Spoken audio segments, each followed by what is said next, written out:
Telangana fisheries corporation chairman మెట్టు సాయి కుమార్ హరీష్ రావుపై తీవ్ర విమర్శలు వ్యక్తం చేశారు. హరీష్ రావు పొలిటికల్ విధానాల్లో అబద్ధాలను కలపడం, ఫోన్లు ట్యాప్ చేస్తారని మెట్టు సాయి కుమార్ పేర్కొన్నారు. హరీష్ రావు తన కొడుకు విదేశాలకు వెళ్లాలనే పర్మిషన్ కోసం పోలీస్ సిట్ విచారణలో బయటకు వచ్చి వివిధ వ్యాఖ్యలు చేశారని పేర్కొన్నారు.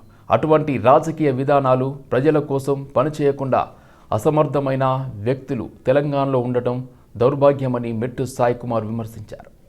నిలువెత్తు 6 అడుగుల అబద్దాల పుట్ట, అబద్దాలకు ఏటీఎం కార్డు, అబద్దాలకు ఐడి కార్డు. హరీష్ రావు లాంటి రాజకీయ నాయకులు పిఎస్ లో కూర్చొని కూడా అబద్దాలు ఆడుతా ఉన్నారు.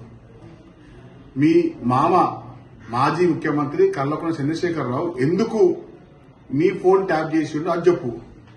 గల్లా పట్టుకుని అడుగుతావా, ధమ్కి ఇచ్చి అడుగుతావా? అడుగు. కల్వకుంట్ల చంద్రశేఖరరావు, కల్వకుంట్ల తారక రామారావు ఇద్దరు తన్నీరు హరీష్ రావుని అప్పుడు ఫోన్ ట్యాపింగ్ చేసి రాజద్రోహం కింద నిన్ను గుర్తించారు తన్నీరు హరీష్ రావు. అది మర్చిపోకు. బయటకు వచ్చి మేకపోతు గారు మాట్లాడుతా ఉన్నావు. 100 క్వశ్చన్లు వేసినా అంటున్నావు. 100 క్వశ్చన్లు ఏం వేసినావు? నువ్వు అడిగింది ఏంది? నేను మా కొడుకుది బయటికి వెళ్ళాలి విదేశీ పయనం అని చెప్పి ఆయన చెప్పొచ్చి బయటకు వచ్చి మూతబడి మాటలు మాట్లాడను. అబద్దాలు మాట్లాడడంలో నీకు నువ్వే సాటి. నీలాంటి దుర్మార్గ మాటలు మాట్లాడడంలో ఎవరు నిన్ను మించిపోలేరు. రాజకీయం చేసే ప్రతిసారి కూడా హరీష్ రావు లాంటి మూర్ఖులు ఇంకా తెలంగాణ ఉండమంటే అది తెలంగాణ ప్రజల దౌర్భాగ్యం. అది కాబట్టి హరీష్ రావు గారు, మీరు మాట్లాడే ముందు, మీరు చెప్పే ముందు గత 10 సంవత్సరాలు మీరు ఎంతమంది ఫోన్ ట్యాపింగ్ చేసినారు, ఎంతమంది వ్యవహారం చేసినారు? స్వయాన కల్వకుంట్ల చంద్రశేఖరరావు గారి కూతురు కల్వకుంట్ల కవితది వాళ్ళ. టీపీసీసీ మీడియా కమిటీ చైర్మన్ సామ రామ్మోహన్ రెడ్డి హరీష్ రావుపై ఘాటు విమర్శలు చేశారు. చక్రధర్ గౌడ్ ఇచ్చిన పిటిషన్పై హరీష్ రావు ప్రజలకు ఇచ్చిన వివరణలో వాస్తవానికి విరుద్ధమైన సమాచారం చెప్పారని అన్నారు. ఫోన్ ట్యాపింగ్లో A1 నుండి A7 వరకు ఎవరు హరీష్ రావు పేరు చెప్పారు కాబట్టి మాత్రమే హరీష్ రావును సిట్ విచారణకు పిలిచారు అని తెలిపారు. నిన్న ఫోన్ ట్యాపింగ్ వ్యవహారంలో సిట్టు విచారణకి హరీష్ రావు గారిని పిలవడం మనందరికీ కూడా తెలుసు. అయితే ఆ విచారణకు సంబంధించినటువంటి కేసు ఒకటైతే హరీష్ రావు గారు ఎప్పుడో వేరే ఒక వ్యక్తిగతంగా హరీష్ రావు ద్వారా అన్యాయం కాబడ్డాడు, బెదిరింపులకు లోబడ్డటువంటి పెట్టినటువంటి కంప్లైంట్ అది హైకోర్టులో క్వాష్ అయింది. తర్వాత సుప్రీంకోర్టులో పోయినటువంటి దాన్ని దీనికి ఆపాదించి ఆ కేసు ఈ కేసు అని ప్రజల్ని నమ్మించేటటువంటి ప్రయత్నం చేసిండు. దీంతో మనకు స్పష్టంగా ఏం తెలుస్తుంది అని అంటే, పచ్చి అబద్ధాలని తెలిసి ప్రజలని పక్కదారి పట్టించేటటువంటి నీచపు రాజకీయానికి హరీష్ రావు తెగబడ్డాడు. కాబట్టి విచారణకు పోయే కంటే ముంగటనే ఇంత అబద్ధాలు చెప్పిపోయిండు. విచారణకి నుంచి బయటకు వచ్చినాక నిజాలు చెప్తాడని తెలంగాణ ప్రజలు ఎవరు అనుకోరు. కాబట్టి బయటకు వచ్చినాక కూడా నేను అధికారులను అట్లా అడిగినా, నేను ఇట్లా అడిగినా, ఇంకోటి అడిగినా అని మేకపోతు గాంభీర్యం ప్రదర్శిస్తూ ఉన్నాడు. కానీ హరీష్ రావు ఈ కేసులో బలిక బక్రానే. ఇప్పుడు నార్మల్గా బలిచ్చే కంటే ముంగట జల్తిస్తుందని అంటాం కదా, సేమ్ అట్లనే ఈరోజు కేసీఆర్ అనేటటువంటి వ్యక్తిని ఇరికిచ్చేదానికంటే ముంగట హరీష్ రావు ఇవన్నీ డ్రామాలు చేస్తుండని నేను వ్యక్తిగతంగా కూడా భావిస్తూ ఉన్నా. ఎందుకని ఆయన ఒక్కడు లోపలికి పోయేటటువంటి పరిస్థితి ఉండదు. ఖచ్చితంగా బొమ్మర్దిని తర్వాత మామను కూడా పట్టుకొని పోతాడు అనేటటువంటి నమ్మకం మాకు ఖచ్చితంగా ఉంది. రాష్ట్రంలో కాంగ్రెస్ ప్రజాప్రతినిధులను ప్రజలు ఎక్కడికక్కడ అడ్డుకుంటున్నారు. 6 గ్యారంటీల పేరుతో ప్రజలను నమ్మించి అధికారంలోకి వచ్చిన ఆ పార్టీ ఇచ్చిన హామీలు నెరవేర్చాలని మంత్రులు, ఎమ్మెల్యేలు నిలదీస్తున్నారు. తాజాగా జీహెచ్ఎంసీ ఎన్నికల్లో ఎస్సీ సీట్లు పెంచాలని డిమాండ్ చేస్తూ రవాణా, బీసీ సంక్షేమ మంత్రి పొన్నాం ప్రభాకర్ను దళిత ఐక్యవేదిక నేతలు అడ్డుకున్నారు. తాజాగా జీహెచ్ఎంసీ ఎన్నికల్లో ఎస్సీ సీట్లు పెంచాలని డిమాండ్ చేస్తూ రవాణా, బీసీ సంక్షేమ మంత్రి పొన్నాం ప్రభాకర్ను దళిత ఐక్యవేదిక నేతలు అడ్డుకున్నారు. ముషిరాబాద్ దోమలగూడ సర్కిల్ కార్యాలయం ప్రారంభోత్సవానికి వచ్చిన మంత్రిని అడ్డగించి ఎస్సీల సీట్లు పెంచాలని డిమాండ్ చేశారు. అనంతరం పొన్నం ప్రభాకర్కు వినతి పత్రం అందజేశారు.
జిహెచ్ఎంసీ పరిధిలో పెంచిన 300 సీట్లకు అనుగుణంగా గతంలో ఇచ్చిన విధంగానే 2011 ఇచ్చిన విధంగానే 23 సీట్లను కేటాయించడం చాలా బాధాకరం. జనాభా నిష్పత్తి ప్రకారం 2011 మాత్రమే తీసుకోవడం కూడా దురదృష్టకరం. జనాభా నిష్పత్తి పెరిగినది, మా శాతం అధికంగా పెరిగిన శాతానికి అనుగుణంగానే 2016 దృష్టిలో పెట్టుకొని ఆ సంఖ్య ఆధారంగానే మాకు సీట్లను కేటాయించాలి. దాదాపుగా 133 డివిజన్లప్పుడు 23 సీట్లకు కేటాయించినారు కాబట్టి ఇప్పుడు 300 సీట్లకు పెంచిన కారణంగా దాన్ని 46 సీట్లు మినిమం రావాలి. అప్పటికిప్పటికీ మా జనాభా నిష్పత్తి అధికంగా పెరిగింది కాబట్టి లేటెస్ట్ గణాంకాలను తీసుకోకుండా నిర్వహించడము మా దురదృష్టకరము. రాజకీయంగా ఇది దళితులను అంచివేసే విధంగానే చూడడానికి ప్రభుత్వం చేస్తున్న పండుగగా పరిగణించాల్సి వస్తుంది. కాబట్టి న్యాయబద్ధంగా రావాల్సినటువంటి జనాభా నిష్పత్తి ప్రకారం సీట్లను కేటాయించి మా సీట్లను అధికంగా మాకున్నటువంటి రాజకీయ లబ్ధిని పొందే విధంగా మా అభ్యున్నతికి పాటుపడాలని ప్రభుత్వాన్ని రిక్వెస్ట్ చేస్తున్నాం. Thank you. Gandi Krishna Madiga. Warangal deputy collector Venkatreddy ఇంట్లో ఏసీబీ అధికారులు సోదాలు నిర్వహిస్తున్నారు. ఆదాయానికి మించి ఆస్తులు సంపాదించిన కేసులో భాగంగా తెలంగాణ వ్యాప్తంగా మొత్తం 10 చోట్ల ఏసీబీ తనిఖీలు కొనసాగిస్తున్నారు. హైదరాబాద్, రంగారెడ్డి, వరంగల్ జిల్లాలో సోదాలు జరుగుతున్నట్లు అధికారులు తెలిపారు. హైదరాబాద్ మంచిరేవుల్లోని వెంకట్రెడ్డి నివాసంలో ఏసీబీ అధికారులు విస్తృతంగా తనిఖీలు చేపట్టారు. అక్రమంగా 100 కోట్ల రూపాయల ఆస్తులు కూడబెట్టినట్లు ఆరోపణలు ఉన్నాయి. నెల రోజుల క్రితం డిప్యూటీ కలెక్టర్ వెంకట్రెడ్డి 60,000 లంచం తీసుకుంటూ ఏసీబీకి పట్టుబడ్డ సంగతి తెలిసిందే. ఆ కేసు విచారణలో భారీగా ఆస్తులు పెట్టుబడి పెట్టినట్లుగా సమాచారం రావడంతో ఏసీబీ సోదాలకు పూనుకుంది. మంచిరేవుల నివాసంతో పాటు మరికొన్ని కీలక ప్రాంతాల్లో కూడా తనిఖీలు కొనసాగిస్తున్నాయి. ఈ వ్యవహారానికి సంబంధించిన పూర్తి వివరాలు తెలియాల్సి ఉంది.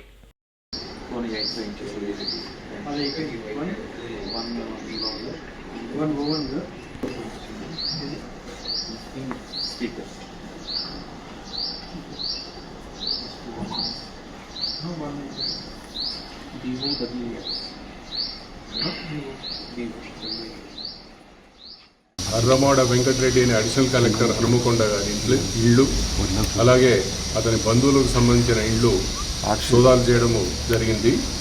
దీనికి ముఖ్య కారణం ఏంటంటే డిసెంబర్ 6వ తారీఖు నాడు ఇతను కలెక్టర్గా అడిషనల్ కలెక్టర్ హనుమకొండ పనిచేస్తూ అలాగే full additional charge education district education ఆఫీసర్గా ఉండగా ఒక ప్రైవేట్ స్కూల్కి సంబంధించినటువంటి లైసెన్స్ రెన్యూవల్ చేయుటకు 60,000 డిమాండ్ చేస్తూ మాకు రెడ్ హ్యాండెడ్గా పట్టుకోవడం జరిగింది.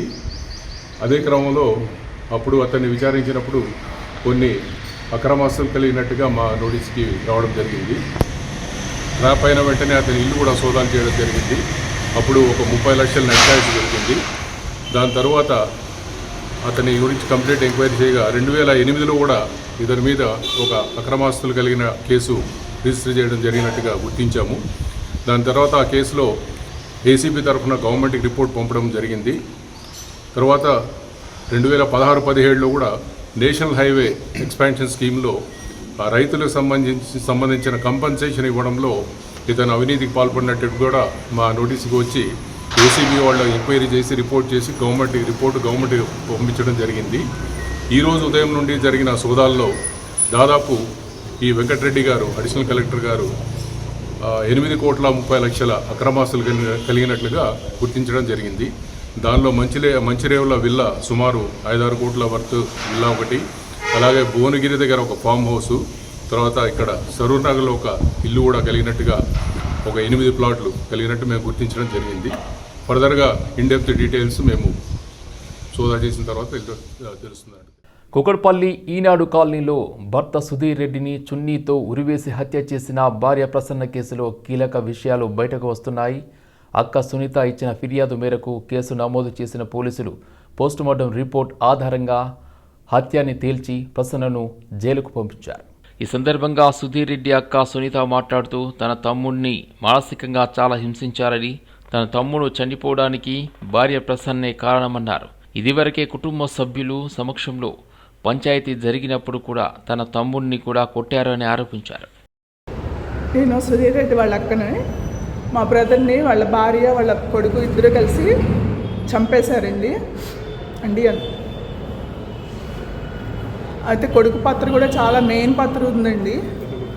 పెద్ద కొడుకు పాత్ర. అమ్మాయి ఒక్కదాన్ని జైల్లో పెట్టారు, కానీ చాలా గొడవలు పెట్టేసుకొని అమ్మాయి చాలా హింసించి ఇచ్చేసేసింది. ఫస్ట్ పంచాయతీ పెట్టాము, పంచాయతీలో కూడా ఇద్దరు కలిసి కొట్టేశారు తన్ని, మా బ్రదర్ని. అలా కొట్టి మొన్న ఇంట్లో ఒక్కడే ఉండగా కొట్టి చంపేశారండి. మెడ నులివి చంపేశారండి. కొడుకు పట్టుకున్నాడు, తల్లి మెడ నులివి చంపేసిందండి. అయితే మాకు 12:30 టైంలో ఫోన్ చేసి చెప్పిందండి. అమ్మాయి ఫోన్ చేసి నేను ఇట్లా ఇదయ్యాడు అని ఫోన్ చేసి చెప్పిందండి. అప్పుడు మేము పోలీసులకి ఫోన్ చేస్తే వెళ్ళి చూశారండి, తీసుకొచ్చారు. తర్వాత తెల్లారి నాకు అనుమానంగా ఉంది అమ్మాయి మీద కొడుకు మీద అని చెప్పి కేసు పెట్టాను. నా కొడుకుని చంపేశారమ్మా. వచ్చినోడిని తీసుకుపోయి నా ఇంటికి వచ్చినోడిని తీసుకుపోయారమ్మ. తిరుగురు పంచాయతీ పెట్టారమ్మో. అక్కడ మేము ఉండగానే పెద్ద కొడుకును అమ్మకి వచ్చారమ్మో. నేను మా అల్లుడు ఉన్నోళ్ళు అల్లుళ్ళు అందరూ తీసిన వెళ్ళలేదమ్మో. వాడు నా కొడుకుని చంపేశారమ్మా. ఆయన తప్పించడానికి వెళ్ళలేదమ్మా. ఏం కాదని తీసుకుపోయారమ్మా. వారం రోజుల్లోనే చంపేశారమ్మా. వాడు నాకు కూడా ఫోన్ చేయకుండా ఫోన్ కూడా చేసే అవకాశం ఇక్కడిని చంపేశారమ్మా. నా కొడుకు వాడిని తప్పియడానికి లేదమ్మా. వాడు ఉన్నాడమ్మా. అమ్మ కొడుకు ఇద్దరు చంపేశారమ్మా. నా కొడుకు ఇంట్లో పెట్టు.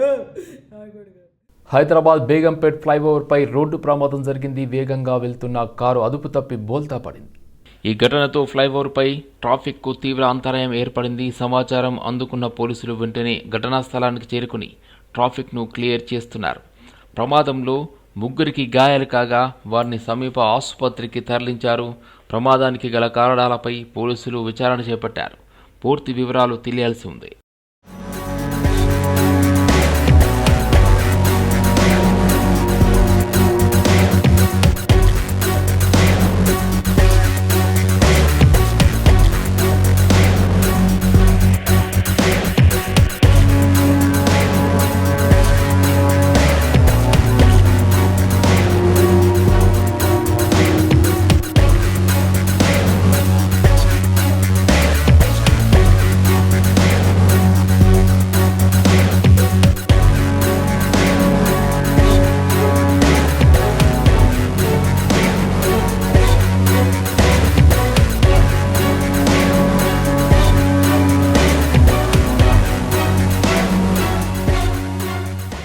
రంగారెడ్డి జిల్లా యాచారం మండలంలోని గ్రామ పంచాయతీ పాలకవర్గంపై స్టే ఎనిమల్ ఫౌండేషన్ సభ్యులు ఫిర్యాదు చేయడంతో పోలీసులు కేసు నమోదు చేశారు.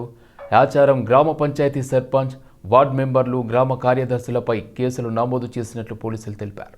ఈ సందర్భంగా ఎస్ఐ మధు మాట్లాడుతూ స్టే ఎనిమల్ ఫౌండేషన్ సభ్యులు ఇచ్చిన ఫిర్యాదు మేరకు యాచారం గ్రామ పంచాయతీ పాలకవర్గం కలిసి సుమారు 100 కుక్కలను చంపినట్లు ఆరోపణలున్నాయని తెలిపారు. ఈ ఘటనపై పాలకవర్గం సభ్యులందరిపై కేసు నమోదు చేసి విచారణ ప్రారంభించినట్లు ఎస్ఐ వెల్లడించారు. ఈ వ్యవహారంపై పూర్తి వివరాలు తెలియాల్సి ఉంది. అనగా 20వ తారీఖు నాడు మధ్యాహ్నం 1:30కి stray animal foundation of India సంస్థ సంబంధించిన వాళ్ళు మన యాచారం విలేజ్లో వీధి కుక్కలని చంపేశారని చెప్పేసి కంప్లైంట్ ఇవ్వడం జరిగింది. ఆ కంప్లైంట్ ప్రకారము వాళ్ళకి ఇన్ఫర్మేషన్ ఒక 100 కుక్కల వరకు చనిపోయాయని చెప్పడం జరిగింది. దాని మీద వెంటనే కేసు రిజిస్టర్ జరిగింది. 15/2026 కేసు రిజిస్టర్ చేశాము. సో అది ఇన్వెస్టిగేషన్ జరుగుతుంది. అసలు కుక్కలు ఏ విధంగా చనిపోయింది, ఎన్ని చనిపోయాయి, ఎవరు దాన్ని చేశారన్నది ఇన్వెస్టిగేషన్లో తేలాల్సింది. లాలగూడ పోలీస్ స్టేషన్ పరిధిలోని హరికాన్ సదర్న్ అపార్ట్మెంట్లో దొంగతనం జరిగింది. 301వ ఫ్లాట్లో నివాసం ఉంటున్న 80 ఏళ్ల బాల రుక్మిణి ఇంట్లో ఒంటరిగా ఉన్నప్పుడు ఇద్దరు గుర్తు తెలియని వ్యక్తులు ఇంట్లోకి ప్రవేశించి ఆమెను బెదిరించారు. వారు ఆమె మెడలో ఉన్న బంగారు చైన్, చేతుల్లో ఉన్న 2 బంగారు గాజులను బలవంతంగా తీసుకొని అక్కడి నుండి పారిపోయారు. మొత్తం 9 తులాల బంగారం చోరైందని సమాచారం. నేరం జరిగిన సమయంలో ఆమె కుమారుడు ఉదయం 8:30 సమయంలో SBI కోటి శాఖకు వెళ్లి ఇంట్లో లేకపోవడం తెలిసింది. బాధితురాలు తెలిపిన వివరాల ప్రకారం నిందితులలో ఒకరు క్యాప్ ధరించి ఉన్నాడు. సమాచారం అందుకున్న లాలగూడ పోలీసులు వెంటనే కేసు నమోదు చేసి నిందితులను పట్టుకోవడానికి దర్యాప్తు ప్రారంభించారు.